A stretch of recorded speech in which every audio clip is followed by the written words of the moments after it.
بسم اللہ الرحمن الرحیم وَلَقَدْ يَسَّرْنَا الْقُرْآنَ لِلذِّكْرِ فَهَلْ مِن مُّدَّكِرٍ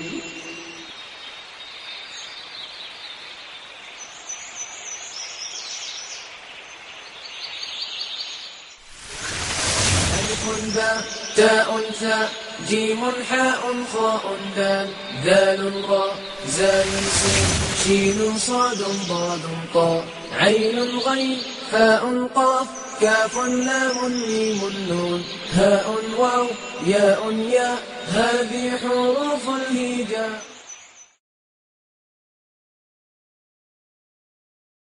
اعوذ باللہ من الشیطان الرجیم. بسم اللہ الرحمن الرحیم. ایک بہت مشہور حدیث ہے جس کے راوی حضرت عثمان رضی اللہ تعالیٰ عنہ ہے. وہ فرماتے ہیں کہ رسول اللہ صلی اللہ علیہ وسلم نے فرمایا خیرکم من تعلم القرآن وعلمہ. تم میں بہترین وہ ہے جس نے قرآن سیکھا اور پھر اس کو سکھایا. اگر ہم لوگوں میں سے بہترین لوگ بننا چاہتے ہیں، اور ظاہر بات ہے یہ خواہش کس کی نہیں ہوگی، اس حدیث کو سامنے رکھیں کہ قرآن پڑھنے سے اللہ اور اس کے رسول کی محبت پیدا ہوتی ہے. اور پھر بہترین لوگوں کے لیے نبی صلی اللہ علیہ وسلم نے فرمایا کہ اگر تم بہترین لوگوں میں شمار اپنا کروانا چاہتے ہو تو قرآن کو سیکھو اور اس کو سکھاؤ. اللہ تعالی ہمیں ان لوگوں میں شامل فرمائے، آمین. مبتدا اور خبر کے علاوہ ایک تیسرا جز ہم نے پڑھا تھا جو کہ متعلق خبر ہے، اور ہم نے دیکھا تھا کہ متعلق خبر جتنی بھی ایگزامپلز ہم نے کی تھی وہ جار مجرور یعنی مرکب جاری کی صورت میں آپ کے سامنے آیا تھا. ایک مشہور حدیث ہے جو الحمدللہ میں بورڈ پہ لکھوں گا آپ کے سامنے، تو آپ اس میں مبتدا خبر اور متعلق خبر کا تعین کر لیں گے انشاءاللہ تعالی.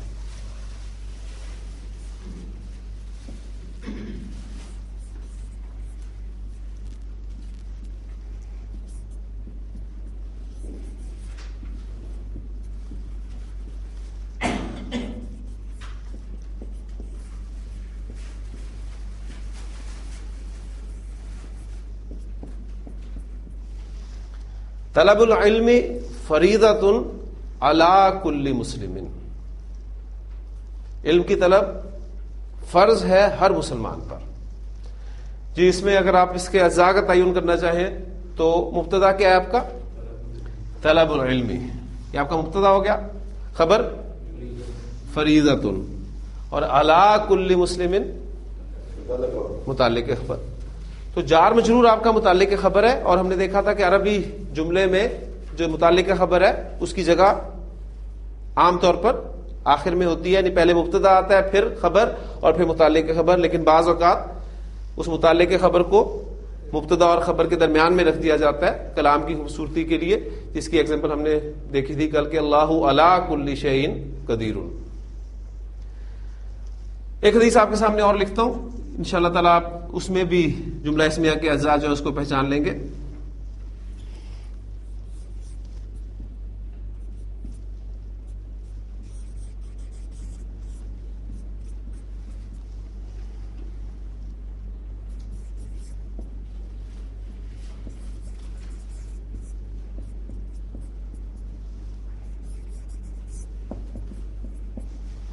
حق المسلم علی المسلم خمس. اب آپ اس میں دیکھ رہے ہیں کہ وہ ابھی جو میں بات کر کے ہٹاؤں کہ بعض اوقات متعلق خبر درمیان میں آ جائے گا، تو یہ بالکل وہی اسلوب ہے. حق المسلم علی المسلم خمس. ہاں اس میں مبتدا کیا؟ حق المسلم خبر خمس، اور علی المسلم متعلق خبر. ترجمہ آپ کر لیں گے سمجھنے. ہمارا اصل مقصود تو مفہوم حاصل کرنا ہے نا، وہ آپ کے سامنے آ جائے گا کہ مسلمان کا حق مسلمان پر 5 ہے، 5 چیزوں میں ہے، 5 باتوں میں ہے. ٹھیک. اب وہ کون کون سی چیزیں ہیں؟ نبی صلی اللہ علیہ وسلم نے مختلف احادیث میں مسلمانوں کے حقوق بیان کیے ایک دوسرے پر. اس میں سے ایک حدیث میں آپ صلی اللہ علیہ وسلم نے 5 حقوق بیان کیے ہیں. وہ حقوق کچھ اس طرح ہیں. پہلا حق ہے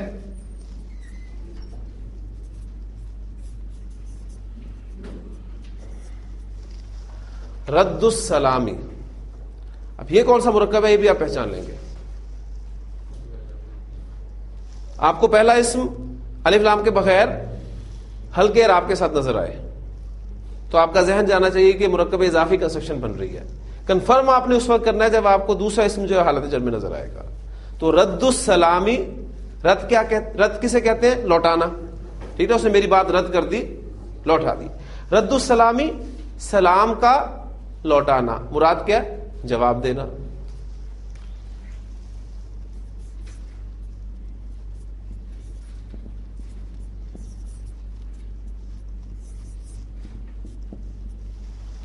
عیادت المریض، اب یہ کون سا مرکب ہے؟ یہ بھی مرکب اضافی ہے. ترجمہ کیا کریں گے؟ مریض کی عیادت.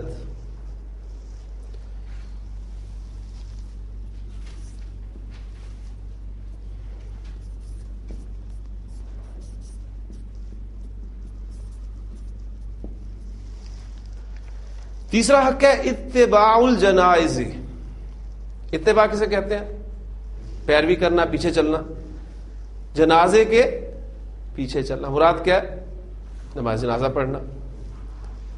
پھر چوتھا حق آپ سے نے فرمایا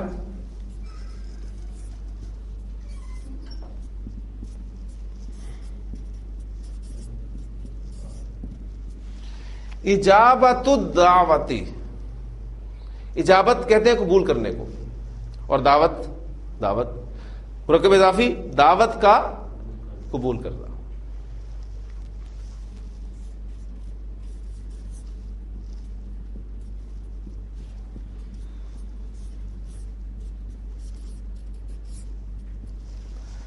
تشمیت العاطسی، مرکب آپ نے پہچان لیا. وہ جو میں نے آپ کو کہا تھا کہ صرف ایک مسئلہ رہ جائے گا ہمارے وہ ووکیبلری کا کہ کس لفظ کے کیا معنی ہے. اگر وہ آپ کو پتہ چل جائے تو کنسٹرکشن الحمدللہ کچھ نہ کچھ آپ کو اب سمجھ میں آنے لگ گئی ہیں.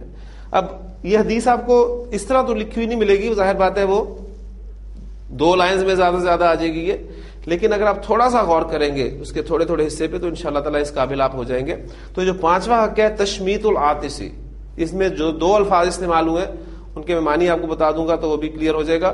عاطس عربی زبان میں کہتے ہیں چھینکنے والا.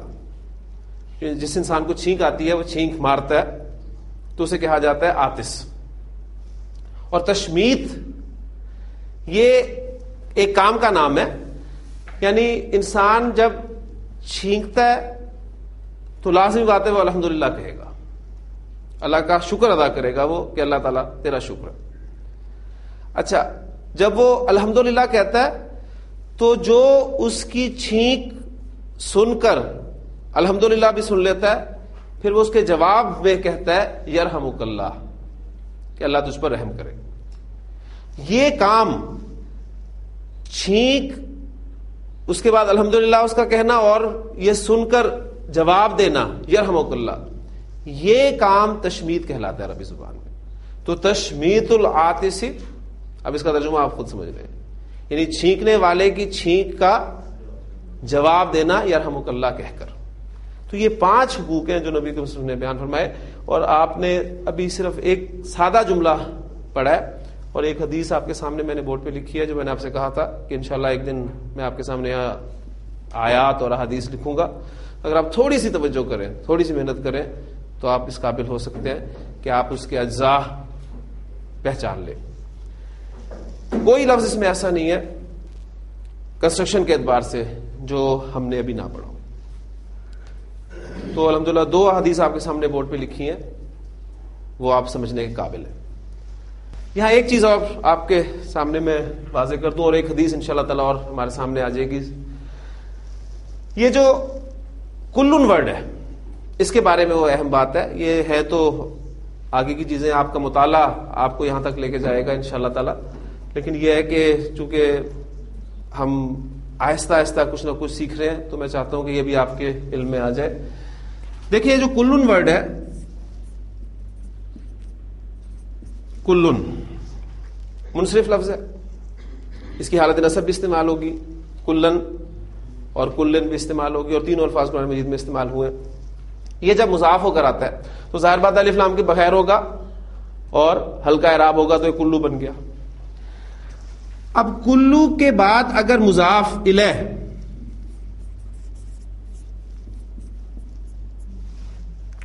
آپ کا نکرہ ہو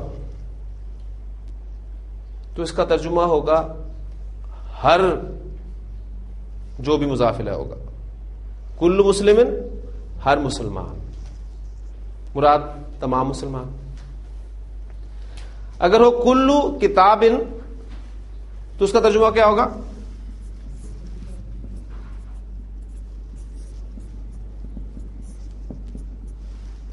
ہر کتاب یا تمام کتابیں. کلو کتاب، یہ ترجمہ ہم کب کر رہے ہیں؟ جب کلو کا مضاف الیہ جو ہے وہ نکرہ ہے. یہ ہو سکتا ہے کہ کلو کے بعد جو مضاف الیہ استعمال ہو رہا ہے وہ معرفہ ہو. جیسے کہ اس کو میں معرفہ کروں تو کیا بن جائے گا؟ یہ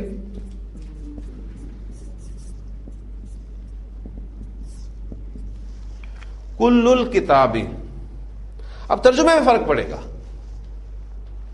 وہ کیا پڑے گا؟ اب اس کا ترجمہ ہر کتاب نہیں ہوگا بلکہ جو مضاف الیہ کی جگہ پر اسم استعمال ہو رہا ہے اس کا کل. تو کیا مفہوم بنے گا؟ کل الکتابی، پوری کتاب. یعنی جو چیز مضاف الیہ کی جگہ پر ہے اس کا کل مراد ہے. کلو کتاب، ہر کتاب یا تمام کتابیں. آپ کے گھر میں ایک لائبریری ہے اور اس میں بہت ساری کتابیں ہیں. آپ کے دوست آپ سے ملنے آتے ہیں اور وہ آپ کی کتابیں دیکھ کر پوچھتے ہیں کہ کیا تم نے تمام کتابیں پڑھ لی ہیں؟ تو آپ کہتے ہیں کہ ہاں میں نے ہر کتاب پڑھ لی. مراد کیا ہے کہ تمام کتابیں میں نے پڑھ لی ہیں. لیکن ایک کتاب ہے، اب وہ کتاب، پوری کتاب کا پڑھنا جو ہے وہ کل الکتابی کہلائے گا. تو یہ فرق مفہوم کا کہاں سے پیدا ہوا؟ یہ مضاف الیہ کے نکرہ اور معرفہ ہونے سے یہ فرق واضح ہوا. اچھا، اب اس ایگزامپل کو سامنے رکھتے ہوئے کل مسلمین کا ترجمہ ہم نے کیا ہر مسلمان، تمام مسلمان. تو کل المسلمی کا ترجمہ کیا ہوگا؟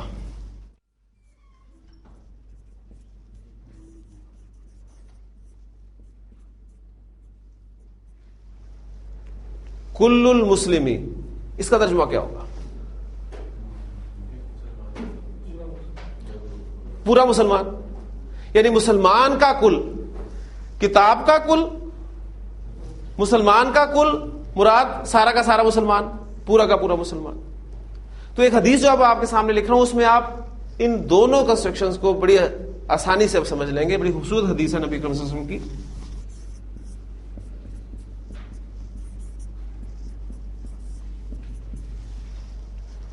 کل المسلم علی المسلم حرام. ہاں جی، کیا ترجمہ ہوا؟ مسلمان کا سب کچھ مسلمان پر حرام ہے. یعنی مبتدا، خبر اور متعلق خبر آپ نے پہچان لیا. اب کل المسلم دیکھ رہے ہیں اور یہاں پر ہے کل مسلم. تو فرق کیا؟ وہاں ترجمہ ہم نے کیا تھا ہر مسلمان اور یہاں پر ہم ترجمہ کریں گے مسلمان کا سب کچھ. مسلمان کا سب کچھ مسلمان پر حرام ہے. مثلا خون کو عربی زبان میں کہتے ہیں دمن. دمن خون کو کہا جاتا ہے عربی زبان میں. سورہ یوسف میں جو الفاظ تھے کہ وہ بدمن کذبن، جھوٹ موٹ کا خون لگا کر لائے حضرت یوسف علیہ السلام کی قمیص پر، اس کا خون مرکب اضافی دمہ، اس کا خون حرام ہے مسلمان پر.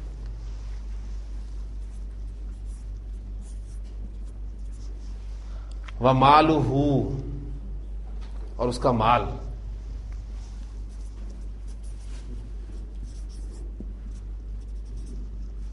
وعرضہ،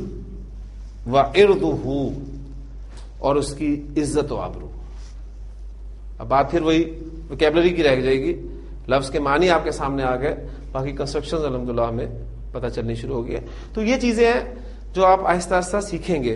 یعنی ابھی آپ کو بنیادی چیزیں بتائی جا رہی ہیں، پہچان کروائی جا رہی ہے. انشاءاللہ تعالی اس کے بعد آپ کی یہ محنت ہے، دلچسپی ہے. آپ جتنی دلچسپی لیں گے آپ کو چھوٹی چھوٹی احادیث جو ہیں وہ سمجھ میں آنی شروع ہو جائیں گی. اور ابھی ہم نے فیل نہیں پڑھا.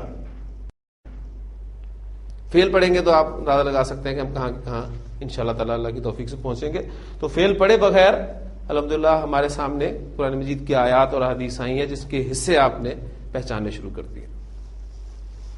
جملہ اسمیہ میں بعض اوقات جو مرکب اضافی ترکیب ہوتی ہے جس میں یا متکلم استعمال ہوتا ہے وہاں انسان کنفیوز ہو جاتا ہے کہ وہاں پر ہم نے کیا کرنا ہے. اس کے حوالے سے بھی بہت ساری چیزیں آپ کے سامنے آئیں گی تو آپ نے پہچاننے کی کوشش کرنی ہے. ایک کنسٹرکشن ہے, آپ ہر جمعے کو خطبے میں وہ الفاظ لازماً سنتے, ہر جمعے میں خطبے میں امام صاحب آپ کے سامنے وہ الفاظ بولتے ہیں.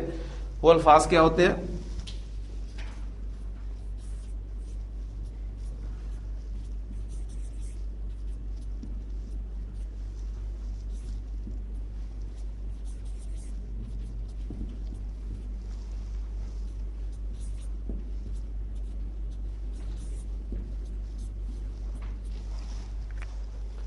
ارحم امتی بی امتی ابو بکر رضی اللہ تعالیٰ. یہ جملہ میں نے آپ کے سامنے بورڈ پہ لکھا ہے, اب ذرا گرامیٹیکلی اس کا انالیسس کریں. یہ مبتدا خبر متعلق خبر کیسے آپ اس کو کریں گے؟ ارحم امتی خبر ابو بکر, متعلق خبر بی امتی, یعنی جار مجرور ہم نے پہچان رکھی ہے نا متعلق خبر کی, تو آپ بڑی آسانی سے پہچان لیں گے. اب یہ ارحم امتی یہ کنسٹرکشن کون سی ہے؟ مرکب اضافی کنسٹرکشن ہے, یعنی میری امت. کل ہم نے یا کل یا پرسوں حدیث یہاں پر پڑھی تھی کہ نبی صلی اللہ علیہ وسلم نے فرمایا کہ کل امتی یدخلون الجنت, میرا ہر امتی جنت میں داخل ہوگا. تو ارحم امتی کا کیا ترجمہ ہوگا؟ میری امت کا ارحم لفظی ترجمہ ہوگا. اب ارحم کے کیا معنی ہے؟ یہ وزن جو ہے شاید آپ کو یاد ہو, شروع میں جو میں نے آپ کو تھوڑے بہت وزن پریکٹس کروائے تھے اس میں نے آپ کو کہا تھا کہ یہ افعلو کا وزن جو ہے یہ ہم ڈگریز جو استعمال کرتے ہیں صفات میں ان کے لیے استعمال ہوتا ہے, چاہے کمپیرزن کے لیے ہو چاہے وہ کل کے لیے ہو. اکبرو اللہ اکبرو یہ بھی جملہ اس میں ہے, اللہ سب سے بڑا ہے تو ترجمہ آپ کرتے ہیں سب سے بڑا, اکبرو سب سے بڑا, اصغرو سب سے چھوٹا, احسنو سب سے اچھا. اسی وزن پہ لائیں ارحمو کیا بنے گا؟ سب سے زیادہ رحم کرنے والا. تو ارحم امتی میری امت کا ارحم مراد کیا ہے؟ میری امت کا سب سے زیادہ رحم کرنے والا کون ہے؟ ابو بکر رضی اللہ تعالیٰ عنہ. بی امتی با کا ترجمہ کیا ہے؟ ساتھ. تو بی امتی کا کیا ترجمہ ہوا؟ میری امت کے ساتھ, یعنی میری امت کے ساتھ سب سے زیادہ رحم کرنے والی شخصیت کون ہے؟ ابو بکر رضی اللہ تعالیٰ عنہ. اب وہ جو میں بات آپ کو کہہ رہا تھا کہ یہ جو یا متکلم کی طرف اسم جب کوئی مضاف ہوتا ہے تو وہ جو اس کی شکل بدلتی ہے اس کو ذہن میں لازمی رکھیے. یہ امتی ورڈ جو ہے یہ حالت رفع میں بھی امتی ہے, حالت نصب میں بھی امتی ہے, حالت جر میں بھی امتی ہے. اس لیے کہ یا متکلم کی طرف جب بھی کوئی اسم مضاف ہوتا ہے تو یا متکلم اس کی رفع نصب جر کو ختم کر دیتی ہے, کھا جاتی ہے. اب یہاں پر امتی کس طور پہ استعمال ہو رہا ہے؟ حالت جر میں, کیونکہ مضاف الیہ ہے. یہاں پر حالت جر میں استعمال ہو رہا ہے, کیوں؟ حرف جر با کی وجہ سے. تو کسی بھی اسم کے جو حالت جر میں جانے کی دو وجوہات ہیں وہ آپ دیکھیں گے کہ الفاظ میں آپ کے سامنے آ گئی. ارحم امتی بی امتی ابو بکر رضی اللہ تعالیٰ عنہ. تو اب انشاءاللہ تعالیٰ جب آپ یہ کم از کم جملہ سنیں گے تو آپ الرٹ ہوں گے کہ خطبہ جمعے میں کم از کم ایک جملہ تو آپ کی سمجھ میں آنا شروع ہو. انتہائی اہمیت کا حامل ہے آپ کا خطبہ جمعہ. نبی قسم کا جو فرمان میں نے آپ کو سنایا تھا ان کے بارے میں کہ آپ صلی اللہ علیہ وسلم کے 2 خطبے ہوا کرتے تھے. یعنی آپ دیکھیں کہ وہ جو ظہر کی نماز کی جگہ پر جمعے کی نماز رکھی گئی ہے, 4 رکعتیں ہیں ظہر کی, ان میں سے 2 رکعت کم کی گئی اور ان 2 رکعت کی جگہ پر وہ خطبہ جمعہ رکھا گیا. اور اس کا مقصد کیا تھا؟ کانت للنبی صلی اللہ علیہ وسلم خطبتان، آپ صلی اللہ علیہ وسلم کے دو خطبے ہوا کرتے تھے. یجلس بینہما ہما، آپ صلی اللہ علیہ وسلم ان دونوں کے درمیان بیٹھا کرتے تھے اور ان خطبوں میں کیا کرتے تھے؟ یقرأ القرآن، آپ قرآن پڑھا کرتے تھے اور وَيُذَكِّرُ النَّاسَ، لوگوں کو نصیحت فرمایا کرتے تھے. تو قرآن کے ذریعے ہی نصیحت ہوگی. ارحم امتی بامتی ابو بکر رضی اللہ تعالیٰ عنہ. پھر اس کے بعد اسی وزن پہ ایک لفظ بنے گا اشددو، جس میں پھر کچھ قواعد مزید آگے آپ پڑھیں گے کہ جب بھی کوئی دو حروف اکٹھے ہو جاتے ہیں تو رب ان دو حروف کو مرج کر دیتا ہے. اشددو سے وہ بن جائے گا اشدو. یہ چیزیں بھی ہم نے پڑھنی ہیں اینڈ پر انشاءاللہ تعالی. اشدو شدید، پھر اشدو کا کیا ترجمہ ہوگا؟ سب سے زیادہ سخت. وَأَشَدُّهُمْ،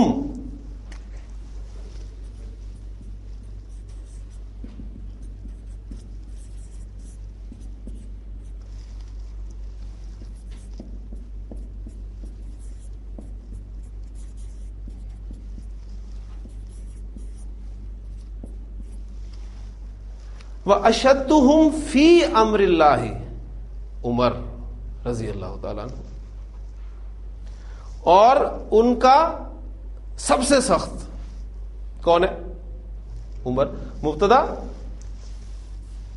خبر. اب عمر اسم جو ہے آپ اسے بغیر تنوین کے دیکھ رہے ہیں تو اس کا کیا مطلب ہے؟ یہ غیر منصرف اسم ہے. اچھا، اشدہم عمر، لیکن کس اعتبار سے، کس چیز کے بارے میں؟ فی امر اللہ، اللہ کے معاملے میں. اللہ کے معاملے میں سب سے سخت کون ہے؟ عمر رضی اللہ تعالیٰ. پھر اس کے بعد اسی وزن پر آپ آئے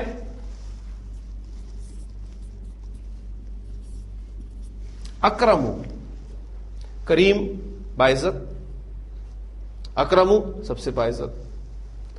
وَأَكْرَمُهُمْ،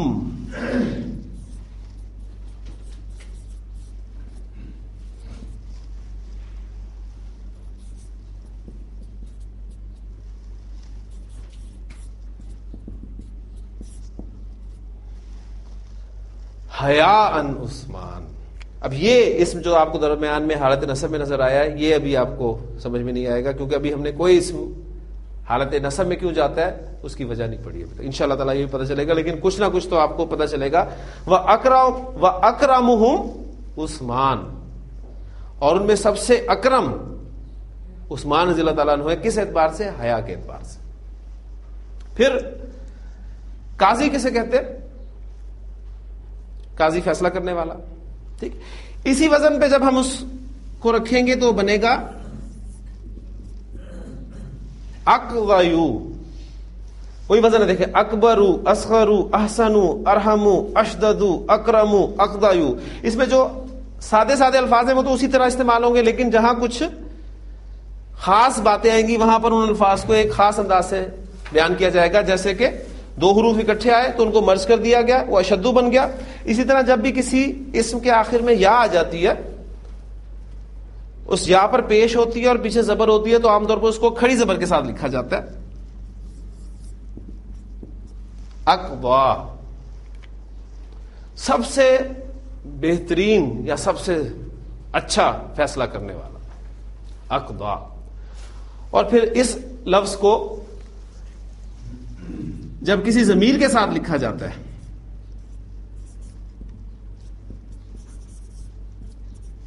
تو پھر الف کی صورت میں لکھا جاتا ہے. وَأَقْوَاهُمْ، کیونکہ الف مکسورہ الف ہی کی شکل ہے تو یا ہٹا کر اسے پھر الف کی صورت میں لکھ دیا جاتا ہے. وَأَقْوَاهُمْ، اور ان کا بہترین فیصلہ کرنے والا وہ کون ہے؟ علی رضی اللہ تعالیٰ.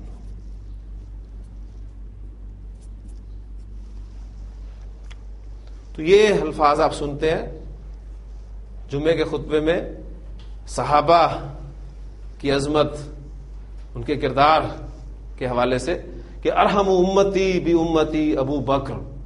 حضور نے فرمایا ہے کہ کوئی شخص ایسا نہیں ہے جس نے ہمارے ساتھ حسن سلوک کیا ہو اور ہم نے اس کی مکافات نہ کر دی ہو سوائے ابو بکر کے، کہ انہوں نے ہمارے ساتھ جو بھی حسن سلوک کیا میں اس کا بدلہ اس دنیا میں انہیں نہیں دے سکتا. ان کے عمل کا بدلہ تو اللہ تعالیٰ قیامت کے دن ہی انہیں دے گا. اور پھر آپ نے فرمایا کہ کسی کا مال میرے اور نبی صلی اللہ علیہ وسلم کی ذات، آپ صلی اللہ علیہ وسلم نے اپنی ذات کے لیے مال کو استعمال نہیں کیا، دین کے لیے اس مال کو استعمال کیا. کسی کا مال میرے اتنا کام نہیں آیا جتنا ابو بکر کا مال کام آیا. آپ سب لوگ جانتے ہیں کہ حضرت ابو بکر صدیق جب ایمان لے کر آئے تھے تو اس وقت ان کے پاس 40,000 درہم تھے. 40,000 درہم اماؤنٹ اس دور کے حساب سے معمولی اماؤنٹ نہیں ہے، لیکن وہ اماؤنٹ آپ رضی اللہ تعالیٰ عنہ نے حضور صلی اللہ علیہ وسلم کو دے دی کہ اسے آپ جس طرح چاہے خرچ کریں. اور پھر حضرت ابوبکر صدیق رضی اللہ عنہ نے بھی جس طرح غلاموں کو آزاد کرانے میں وہ اپنی رقم جو ہے وہ خرچ کی ہے، وہ ایگزامپل آپ کے سامنے. حضرت بلال رضی اللہ عنہ کس نے آزاد کروایا، اور اتنے بڑے بڑے نام ہیں، کس نے آزاد کروایا؟ حضرت ابوبکر صدیق رضی اللہ عنہ.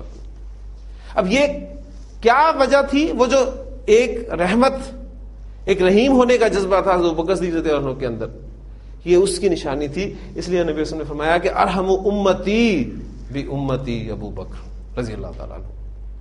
پھر جب بھی کوئی معاملہ ہوتا تھا اللہ کے اعتبار سے، اللہ کے معاملے میں، اس میں سب سے سخت رائے آپ کو کس کی ملتی تھی؟ عمر رضی اللہ تعالیٰ عنہ کی. قیدیوں کے ساتھ کیا کیا جائے؟ جنگ بدر کے قیدی آئے ہیں، کیا کیا جائے اس کے ساتھ؟ حضور سب مشورہ کر رہے ہیں صحابہ کے ساتھ. ابو بکر رضی اللہ عنہ کی رائے یہ ہے کہ فدیہ لے کے انہیں چھوڑ دیا جائے. حضرت عمر رضی اللہ عنہ کی رائے کیا ہے کہ نہیں، ان میں سے ہر ایک کو قتل کیا جائے، اور قتل بھی اس انداز سے کیا جائے کہ جس کا جو قریبی شخص ہے وہ اس کو قتل کرے. یعنی وہ اشدہم فی امر اللہ عمر، اللہ کے معاملے میں سب سے سخت کون ہے؟ عمر رضی اللہ تعالیٰ. پھر وَأَكْرَمُهُمْ حَيَاءً عثمان رضی اللہ تعالیٰ عنہ. حضرت عائشہ رضی اللہ تعالیٰ عنہ راوی ہیں، فرماتی ہے کہ ایک مرتبہ رسول اللہ صلی اللہ علیہ وسلم میرے حجرے میں تشریف رکھتے تھے، لیٹے ہوئے تھے، اور میری چادر انہوں نے اوڑھی ہوئی تھی کہ والد صاحب نے کسی کام کے سلسلے میں اندر آنے کی اجازت طلب کی. حضور صلی اللہ علیہ وسلم نے اجازت دی اور اسی طرح لیٹے رہے. حضرت بکر آئے، اپنی بات کی اور واپس چلے گئے. اس کے بعد حضرت عمر رضی اللہ عنہ نے آنے کی اجازت طلب کی. حضور صلی اللہ علیہ وسلم نے اجازت دی، حضرت عمر آئے، کام کی بات کی اور چلے گئے. اس کے بعد حضرت عثمان رضی اللہ تعالیٰ عنہ نے آنے کی اجازت طلب کی. تو حضور صلی اللہ علیہ وسلم بستر پر صحیح ہو کر بیٹھے، چادر صحیح کی. اب ایک ایک بات تو حضور صلی اللہ علیہ وسلم کی نوٹ کی جاتی تھی. حضرت عثمان آئے، انہوں نے بات کی، چلے گئے. حضرت عائشہ نے پھر پوچھا کہ اللہ کے رسول صلی اللہ علیہ وسلم، آپ نے جو اہتمام عثمان رضی اللہ تعالیٰ عنہ کے لیے کیا وہ نہ ابو بکر کے لیے کیا نہ عمر کے لیے کیا، اس کی کیا حکمت ہے؟ تو آپ نے فرمایا کہ عثمان میں حیا کا جو وصف ہے وہ بہت غالب ہے. میں نے خیال کیا کہ عثمان اپنے کام کے سلسلے میں میرے پاس آئیں گے، کوئی بات کرنا چاہیں گے، لیکن مجھے اس حالت میں دیکھ کے کہ آپ سے آرام فرما رہے ہیں، وہ اپنی بات نہیں کر سکیں گے، لہٰذا میں نے اس کے لیے یہ جو ہے طریقہ کار اختیار کیا. تو اور یہ فرمایا تھا کہ عثمان تو ہے جس سے فرشتے بھی حیا کرتے ہیں. وہ اکرمہم حیاء عثمان رضی اللہ تعالیٰ. اور پھر کیا ہی کہنے حضرت علی رضی اللہ تعالیٰ عنہ کے. وَأَقْضَاهُمْ علی، بہترین فیصلہ کرنے والا، لوگوں کے جھگڑوں کا، نزاعات کا بہترین فیصلہ کرنے والی شخصیت کون ہے؟ حضرت علی رضی اللہ عنہ. مشہور واقعہ آپ کے علم میں ہوگا. میں سمجھتا ہوں کہ ایک مسلمان کو ہمارے یہ ہیروز ہیں، ان کی زندگی کے بارے میں یقیناً معلومات ہونی چاہیے. ہم پتہ نہیں کس کس کو پڑھتے رہتے ہیں. ہمارے ہیروز یہ ہونے چاہیے. حضرت علی رضی اللہ عنہ کے پاس ایک مرتبہ ایک معاملہ آیا تھا. ایک کیس تھا، 3 افراد تھے اور ان کا کیس یہ تھا کہ جی ہمارے پاس 17 اونٹ ہے. اس 17 اونٹ ہم نے اس طریقے سے تقسیم کرنے ہیں وصیت کے مطابق کہہ لیں کہ ہم میں سے ایک کو نصف ملے ان اونٹوں کا، ایک کو 1/3 ملے اور ایک کو 9واں حصہ ملے. ہمارے سے یہ 17 اونٹ تقسیم نہیں ہو رہے. اب نصف 17 کو نصف کریں تو آپ کو پوائنٹس میں جواب نکلے گا آج کل کے حساب سے. تو ان اونٹوں کو کیسے تقسیم کیا جائے؟ ہم بہت پریشان ہیں. حضرت علی نے فرمایا کوئی مسئلہ ہی نہیں. انہوں نے کیا کیا؟ انہوں نے بیت المال سے ایک اونٹ منگوایا. وہ اونٹ منگوا کر اونٹوں میں شامل کیا. کتنے ہو گئے؟ 18. اس کے بعد جسے نصف ملنا تھا کتنے بنے؟ میں تو ماشاءاللہ آپ کو آتا ہی ہے. جسے 1/3 ملنا تھا، جسے 1/9 ملنا تھا، کتنے بنے؟ 9 6 15 15 اور 2 17 اور ایک اونٹ واپس بیت المال میں رکھ دیا. وَأَقْضَاهُمْ عَلِي رضی اللہ تعالیٰ عنہ. یعنی یہ سوال اس وقت حضرت علی رضی اللہ عنہ نے فرمایا. یعنی ہم نہیں تقسیم کر سکتے 17 اونٹوں کو. تو سن کے ہی پریشان ہو جائیں گے کہ یہ کیس ہی جو ہے وہ بہت پیچیدہ ہے، کہ انہوں نے بڑی آسانی سے اس کو سالو کیا.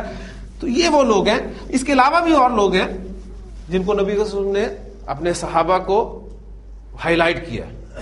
اسی وزن پہ آپ صلی اللہ علیہ وسلم نے فرمایا ہے اقرأہم،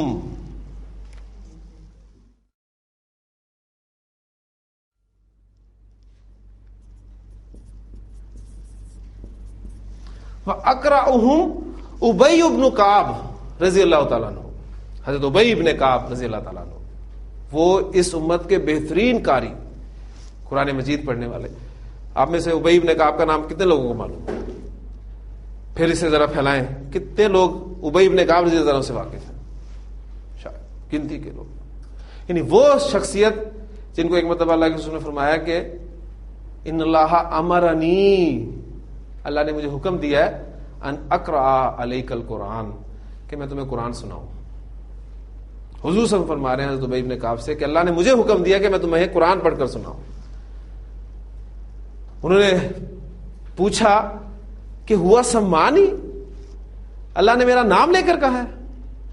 قال نعم، تو آپ نے فرمایا یس، ہاں.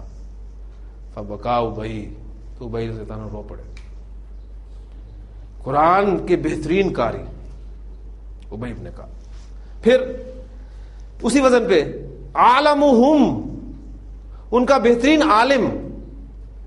کس اعتبار سے؟ بالحلال والحرام، حرام اور حلال کے بارے میں. وہ کون ہے؟ معاذ بن جبل رضی اللہ تعالیٰ عنہ. حضرت معاذ بن جبل رضی اللہ تعالیٰ عنہ جب آپ صلی اللہ علیہ وسلم نے انہیں گورنر بنا کر بھیجا ہے اور چھوڑنے آئے ہیں تو ان سے پوچھا تھا کہ معاذ کس طرح فیصلہ کرو گے؟ فرمایا تھا کہ اللہ کی کتاب کے مطابق. اگر کتاب میں کوئی معاملہ نہ ملا تو آپ کی سنت سے دیکھوں گا، اگر وہاں سے بھی رہنمائی نہ مل سکی تو پھر فرمایا پھر میں ان دونوں کے نیچے نیچے رہتے ہوئے اپنی عقل کو اور باقی معاملات استعمال کرتے ہوئے فیصلہ کروں گا.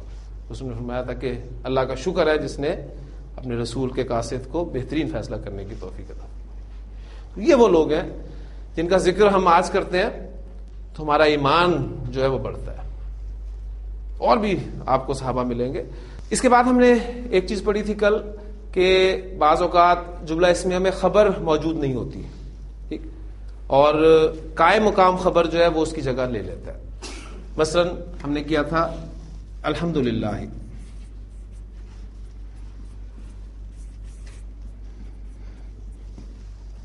تمام تعریفیں، تمام شکر اللہ کے لیے.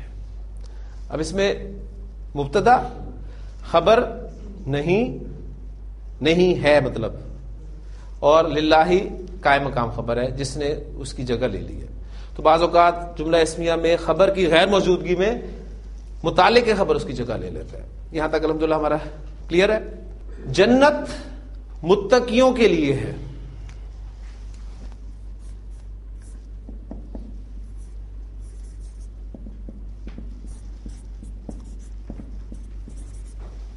جی مبتدا کیا ہے اس میں؟ جنت. خبر کیا ہے؟ نہیں ہے. متقیوں کے لیے یہ آپ کا متعلق خبر ہے. یعنی متعلق خبر کا مطلب ہے اگر خبر نہیں ہے تو پھر وہ قائم مقام خبر ہے. مبتدا اور قائم مقام خبر. تو اس کو ٹرانسلیٹ کریں آپ. الجنت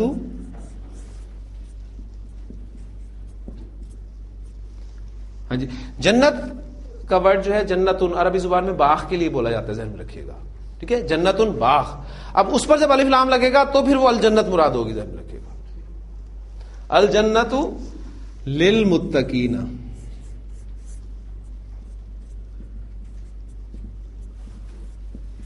الجنت للمتقین. اب یہاں پر ذہن میں رکھیے گا ہم نے جو قواعد پڑھے ہیں جملہ اسمیہ کے, وہ یہ ہے نا کہ آپ کی خبر جنس اور عدد کے اعتبار سے مبتدا کے مطابق ہوتی ہے. تو خبر جنس اور عدد کے اعتبار سے مبتدا کے مطابق ہوگی, متعلق خبر کے لیے کوئی قید نہیں ہے. یعنی آپ یہاں کہیں کہ جنت تو مؤنث ہے اور یہ جو آپ کا یہ مذکر بھی آ رہا ہے اور جمع کا بھی لفظ آ رہا ہے, تو یہ اصل میں خبر نہیں ہے نا, یہ قائم مقام خبر ہے. لہذا اس کے لیے کوئی قید نہیں ہے کہ یہ اس مبتدا کو فالو کرے گی. الجنت للمتقین, جنت متقیوں کے لیے, جہنم کافروں کے لیے.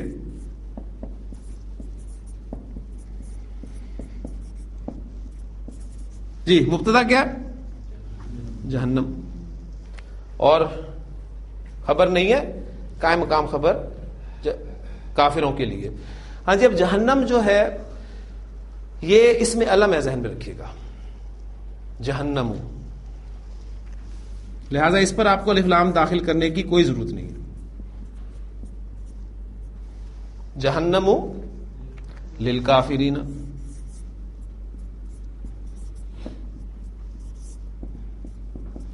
جہنم کافروں کے لیے. ٹھیک ہو گیا. تو ایک دو جملے یہ بھی پریکٹس ہو گئے. اصل جو ہے وہ جملہ ہی ہے, ذہن میں رکھیے گا. اب چونکہ ہم نے بیس اپنی بنا لی ہے, اب وہ جب جملہ بن گیا ہے تو اب مزید ہم اسے صرف سجائیں گے, جملے کو اس میں زور پیدا کریں گے, اس کو منفی بنائیں گے, اس میں سوالیہ بنائیں گے, اس میں اور جو اسلوب استعمال ہوتے ہیں وہ داخل کریں گے. تو بنیادی کانسیپٹ آپ کا جو ہے جملے کے مطابق کلیئر ہونا چاہیے, ذہن میں رکھیے گا کہ جملہ ہے کیا, اس کے اجزاء کون کون سے ہیں, سادہ جملہ کیا ہے, اس میں تیسرا جز اس کا آپ کا متعلق خبر آ گیا. پھر ایک اب اسلوب جو میں بتانے لگا ہوں وہ بہت اہم اسلوب ہے. اس اسلوب سے پہلے ایک نتیجہ جو آپ نے نکالا ہے اس کو ذہن میں صرف تازہ کر لیں. نتیجہ یہ ہے کہ کون کون سا مرکب ہمارا مبتدا بن سکتا ہے, کون کون سا مرکب ہمارا خبر بن سکتا ہے. اس کے حوالے سے وہ نتیجہ ہے. مبتدا آپ کا کون کون سا مرکب ناقص بن سکتا ہے؟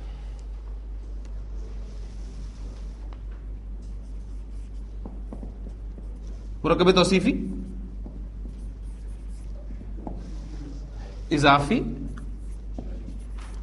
اور اشاری. یہ تین مرکبات ناقصہ آپ کا مبتدا بننے کی صلاحیت رکھتے ہیں. ایگزامپلز آپ نے خود کوشش کرنی ہے ان کی ایک ایک آگے لکھنے کی. مرکب توصیفی آپ کا مبتدا ہو, مرکب اضافی آپ کا مبتدا ہو, مرکب اشاری آپ کا مبتدا ہو. کون کون سا مرکب ناقص ہمارا خبر بن سکتا ہے؟ توصیفی, اضافی, اور اب خبر کی غیر موجودگی میں مرکب جاری وہ آپ کا خبر بن سکتا ہے. اب کل کتنے مرکبات ناقص ہم نے پڑھے تھے؟ 4. اب یہاں کون سا کم ہے اور یہاں کون سا کم ہے یہ بتائیے.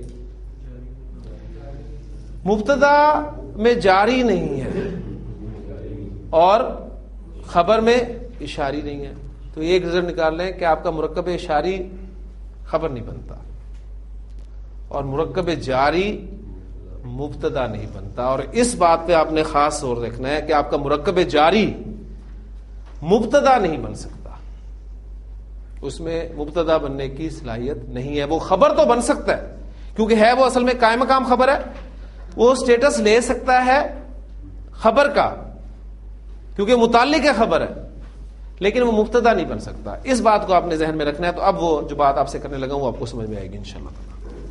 الحمدللہ، تمام تعریفیں، تمام شکر اللہ کے لیے ہے. بعض اوقات آپ دیکھتے ہیں جملہ کچھ اس طرح لکھا ہوتا ہے،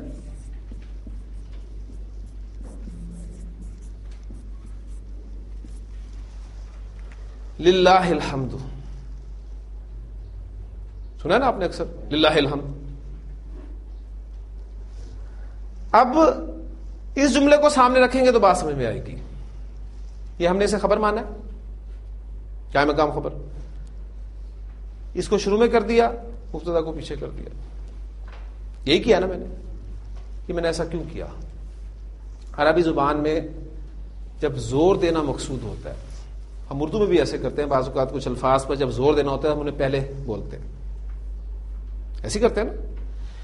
تو زور دینے کے لیے عربی زبان میں ایک اسلوب ہے کہ خبر کو مبتدا سے مقدم کر دیا جاتا ہے، مقدم آگے کر دیا جاتا ہے، اور مبتدا کو مؤخر کر دیا جاتا ہے، پیچھے کر دیا جاتا ہے. کیوں؟ زور دینے کے لیے. الحمدللہ، تمام تعریفیں، تمام شکر اللہ کے لیے. للہ الحمد، اللہ ہی کے لیے تمام تعریفیں اور تمام شکر. تو اردو زبان میں جو اسلوب اختیار کیا جائے گا وہ ہی کے ساتھ آپ کریں گے تھوڑا سا، کہ اردو میں تاکید کے لیے ہم بہت سارے الفاظ استعمال کرتے ہیں، اس میں سے ایک آسان لفظ ہے وہ ہی کا لفظ ہے، اس سے زور پیدا ہوتا ہے. آپ دیکھتے ہیں للہ الحمد، اللہ ہی کے لیے تمام تعریفیں اور تمام شکر. اسی طرح آپ دیکھتے ہیں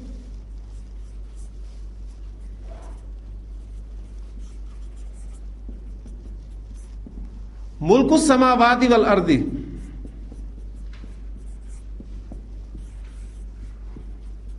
للہ، آسمانوں اور زمین کی بادشاہت اللہ کی ہے. اب یہاں ہم لام جارہ کو لام تملیغ کے ترجمے میں کریں گے. آسمان اور زمین کی بادشاہت کس کی ہے؟ اللہ کی ہے. اب وہ زور دینا چاہتا ہوں تو میں کیا کہوں گا؟ للہ ملک السماوات والارض.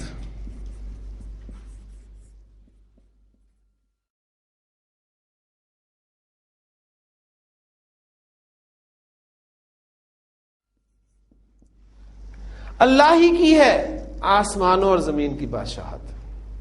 تو یہ زور دینے کے لیے، تاکید پیدا کرنے کے لیے ایک اسلوب عربی زبان کا ہے کہ آپ خبر کو مقدم کر دیتے ہیں، مبتدا کو مؤخر کر دیتے ہیں. شروع میں یہ آنے سے مبتدا نہیں بن جاتا، کیونکہ ہم نے ابھی رزلٹ نکالا ہے کہ مرکب جاری آپ کا مبتدا نہیں بن سکتا. یہ زور اس لیے دے رہا ہوں کہ اب جو ایگزامپل لکھ رہا ہوں آپ نے اس میں مجھے بتانا ہے کہ یہاں کون سا اسلوب اختیار کیا گیا.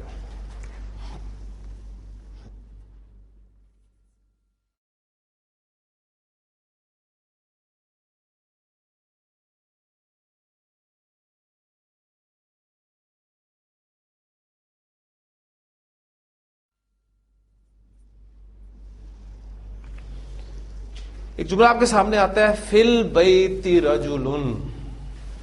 ابھی ترجمہ ہم نہیں کریں گے، پہلے ہم اس میں جو اجزاء ہے اس کو پہچاننے کی کوشش کریں. فی البیت آپ کا جار مجرور ہے، ٹھیک ہے، اور رجل آپ کا ایک نکرہ اسم ہے، ایسے ہی ہے نا. اچھا، اب ہم نے نتیجہ نکالا ہے ابھی کہ جار مجرور ہمارا مبتدا نہیں بن سکتا. اس کا مطلب ہے کہ یہ فی البیت جو ہے یہ مبتدا نہیں ہے، یہ اصل میں وہ قائم مقام خبر جس کو ہم نے خبر کہا تھا، اس کو مقدم کیا گیا. اس جملے میں آپ نے پہچان لیا تھا مبتدا کو کہ الحمد ہمارا مبتدا معرفہ ہوتا ہے نا عام طور پہ، تو پہچان لیا تھا آپ نے کہ مبتدا مؤخر کر دیا گیا. اب یہاں پر اسم آپ کو نظر آ رہا ہے نکرہ، فی البیت رجل. تو یہ کیا ہے؟ یہاں جو سوال پیدا ہو رہا ہے میں اس کا جواب آپ کو دے رہا ہوں. یہ بھی در حقیقت مبتدا ہی ہے، لیکن مبتدا تو ہم نے پڑھا ہے کہ عام طور پر معرفہ ہوتا ہے، تو زور کس پہ تھا؟ عام طور پر. تو گنجائش نکلتی ہے نا. جب آپ مبتدا کو نکرہ لانا چاہتے ہیں، جب آپ مبتدا کو نکرہ لانا چاہتے ہیں تو عربی زبان میں یہ اسلوب اختیار کیا جاتا ہے کہ مبتدا کو مؤخر کر دیا جاتا ہے. بات اتنی سی ہے. مبتدا کو مؤخر کرنے کے دو اسلوب آپ کے سامنے آ گئے. جب آپ خبر پر زور دینا چاہتے ہیں تو مبتدا کو مؤخر کر دیں للہ الحمد، وہاں تو آپ کو نظر آ جائے گا، معرفہ ہے نا تو آپ فوراً پہچان لیں گے. لیکن اس قسم کی کنسٹرکشنز میں جہاں آپ کو کوئی اسم نکرہ نظر آئے گا تو آپ کا ذہن جائے گا کہ شاید یہ خبر ہے، لیکن یہ خبر نہیں ہے، در حقیقت یہ مبتدا ہی ہے. جب آپ مبتدا کو نکرہ لانا چاہتے ہیں عربی زبان میں، عربی اسلوب میں، تو آپ یہ اسلوب اختیار کرتے ہیں کہ خبر کو مقدم کر دیتے ہیں اور مبتدا کو مؤخر کر دیتے ہیں. تو فی البیت رجل کا ترجمہ ہوگا گھر میں کوئی آدمی ہے، ٹھیک ہے نا؟ آدمی گھر میں ہے، الرجل فی البیت، آدمی گھر میں ہے، گھر میں کوئی آدمی ہے، گھر میں ایک آدمی ہے. اب وہ ایک یا کوئی کا مفہوم دینا چاہ رہے ہیں نا آپ، اس کے لیے پھر اسلوب اختیار کیا جائے گا کہ آپ مبتدا کو مؤخر کر دیں گے. اس میں ایگزامپلز بہت ساری اب قرآن مجید سے آپ کو ملیں گی، صرف 2-3 ایگزامپل لکھ کر بات کو ختم کرتا ہوں. آپ کو اس میں کوئی ٹینشن لینے کی ضرورت نہیں ہے، آپ نے صرف جو بات یاد رکھنی ہے وہ یہ ہے کہ جب بھی آپ کو کوئی جملہ جار مجرور سے شروع ہوتا ہوا نظر آئے تو فوری طور پہ ذہن میں ایک بات لانی ہے کہ یا تو یہ زور دینے کے لیے کیا گیا ہے اور اس کی پہچان آپ کو ہو جائے گی، آپ کا مبتدا، آپ کو اگلا اسم جو ہے وہ معرفہ نظر آئے گا، یا پھر دوسرا اسلوب یہ ہوگا کہ آپ کا مقصود جو ہے وہ مبتدا کو نکرہ لانا ہے. یہ 2 اسلوب آپ کو ذہن میں رکھنے چاہیے. قرآن مجید آپ نے پڑھنا شروع کیا، سورۃ البقرہ آپ پڑھ رہے ہیں کہ الف لام میم ذالک الکتاب لا ریب فیہ ھدی للمتقین الذین یؤمنون بالغیب ویقیمون الصلاة ومما رزقناہم ینفقون والذین یؤمنون بما انزل الیک وما انزل من قبلک وبالآخرۃ ھم یوقنون اولئک علی ھدی من ربہم واولئک ھم المفلحون. اس کے بعد ان الذین کفروا سواء علیہم اانذرتہم ام لم تنذرہم لا یؤمنون ختم اللہ علی قلوبہم وعلی سمعہم وعلی ابصارہم غشاوہ ولہم عذاب عظیم.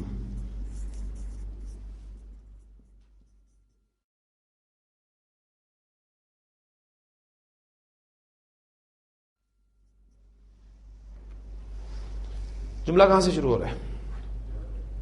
جار مجرور سے. لام جارہ ضمائر کے ساتھ استعمال ہوتا ہے تو زبر والا ہوتا ہے. ہر بات عربی زبان میں آپ کو ایک تو اندازہ ہو گیا ہوگا کہ ایک ایک لنک جو ہے وہ آپ کا مضبوط ہونا چاہیے، کلیئر ہونا چاہیے. تب کون سی بات کس وقت آ سکتی ہے یہ آپ کا ذہن پوری طرح چاروں طرف ہوگا تو انشاءاللہ تعالیٰ کلیئر ہوگا. لہم جار مجرور سے شروع ہو رہا ہے تو 2 پاسبلٹیز، یا تو زور دینے کے لیے کیا گیا اور اس کی صورت میں آپ کو معرفہ نظر آئے گا، یا پھر نکرہ مبتدا لانا مقصود تھا تو یہ اسلوب اختیار کیا گیا. یہاں آپ دیکھ رہے ہیں نکرہ، لہذا لہم عذاب عظیم، ان کے لیے ایسا عذاب ہے جو بہت بڑا ہے، ان کے لیے ایک بہت بڑا عذاب ہے، ان کے لیے ایک بڑا عذاب ہے. اسی طرح آپ آگے چلتے ہیں وَمِنَ النَّاسِ مَن يَقُولُ آمَنَّا بِاللَّهِ وَبِالْيَوْمِ الْآخِرِ وَمَا هُمْ بِمُؤْمِنِينَ يُخَادِعُونَ اللَّهَ وَالَّذِينَ آمَنُوا وَمَا يَخْدَعُونَ إِلَّا أَنفُسَهُمْ وَمَا يَشْعُرُونَ فِي قُلُوبِهِم مَرَضٌ.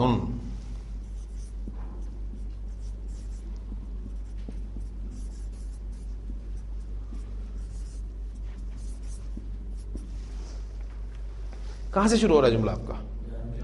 جار مجرور سے.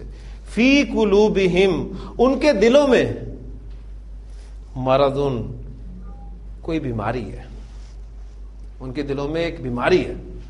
اب مبتدا نکرہ لانا مقصود تھا لہذا اسلوب اختیار کیا گیا. اب یہاں وہی باتیں بہت ساری، ہم تھا، یہ ہم سے پہلے زیر آ گئی تو اس کو ہم پڑھا گیا. ہمارے حفظ کی قرات میں اس کو اس طریقے سے پڑھا جاتا ہے فی قلوبہم مرضن، ان کے دلوں میں ایک بیماری ہے، ان کے دلوں میں کوئی روگ ہے. فزادہم اللہ مرضا، تو اللہ نے انہیں اس بیماری میں اور بڑھا دیا ہے، اور زیادہ کر دیا اللہ نے انہیں بلحاظ بیماری کے. وَلَهُمْ عَذَابٌ عَلِيمٌ، پھر آ گیا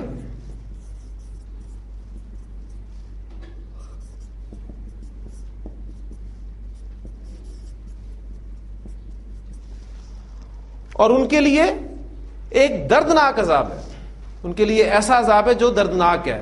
کیوں؟ بما کانوا یکذبون، اس لیے کہ وہ جھوٹ بولتے ہیں. اسی طرح ایک جملہ میں پیچھے چھوڑ گیا ہوں انہیں آیات میں جہاں الفاظ تھے کہ ختم اللہ علی قلوبہم وعلی سمعہم، یہاں تک وقف آپ کو ملے گا. وعلی ابصارہم غشاوۃ، اس کو بھی دیکھیں، جار مجرور سے شروع ہو رہا ہے. وعلی ابصارہم، اور ان کی آنکھوں پر غشاوۃ، ایک پردہ ہے. تو اسلوب آپ کو ملے گا وعلی ابصارہم غشاوۃ. تو قرآن مجید میں اکثر جگہ پر، احادیث میں آپ کو اکثر جگہ پر یہ اسلوب نظر آئے گا.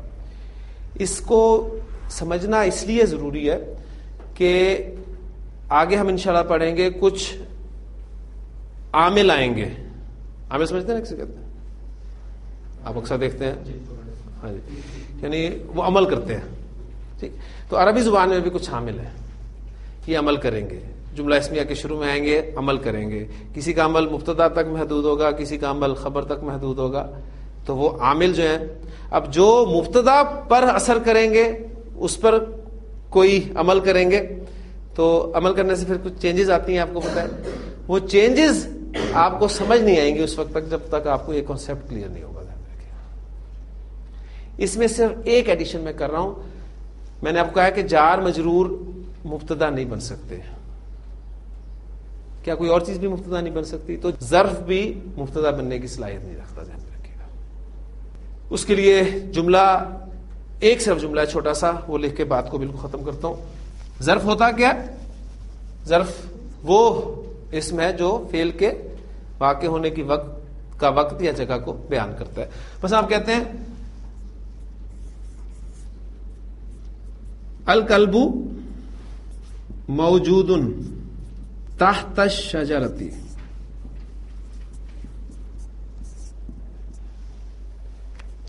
کلب کہتے ہیں کتے کو. ٹھیک ہے، اب یہ قاف سے ہو تو دل بن جاتا ہے اور کاف سے ہو تو کتا بن جاتا ہے. الکلب موجود، کتا موجود ہے. کہاں؟ تحت الشجرۃ، درخت کے نیچے. تحت نیچے، فوقا اوپر. مبتدا خبر اور متعلق خبر.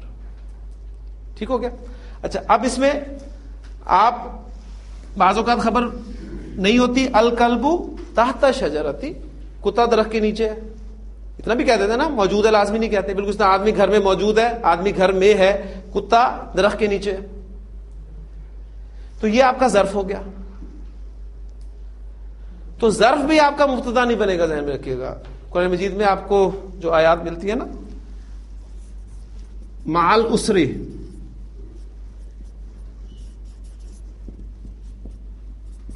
یسر، تنگی کے ساتھ ایک آسانی ہے.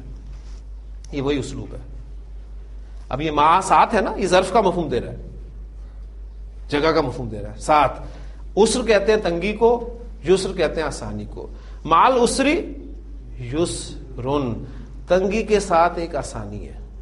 اور اب یہ بھی وہ اسلوب ہے کہ یہ آپ کا مبتدا مؤخر ہی کیا گیا. اب وہ جو عامل کی میں بات کر رہا تھا، قرآن مجید میں چونکہ آپ کو آیتیں ملتی ہے نا انا کے ساتھ، تو انا وہ عامل ہے. کل پڑھیں گے انشاءاللہ تعالی انا کو. یہ عامل ہے، یہ آئے گا جملہ اس میں سے شروع میں، تو مبتدا کو یہ حالت نصب میں لے جائے گا. تو آپ کیا دیکھتے ہیں وہاں پر کیا الفاظ ہے قرآن مجید میں؟ ان مع العسر یسرن. وہ حالت نصب میں کیوں جائے گا؟ یہ ایڈوانس چیز بتا دی تاکہ کل کے ٹاپک کی دلچسپی آپ میں قائم رہے. سبحانک اللہم و بحمدک، نشہد ان لا الہ الا انت، نستغفرک و نتوب الیک.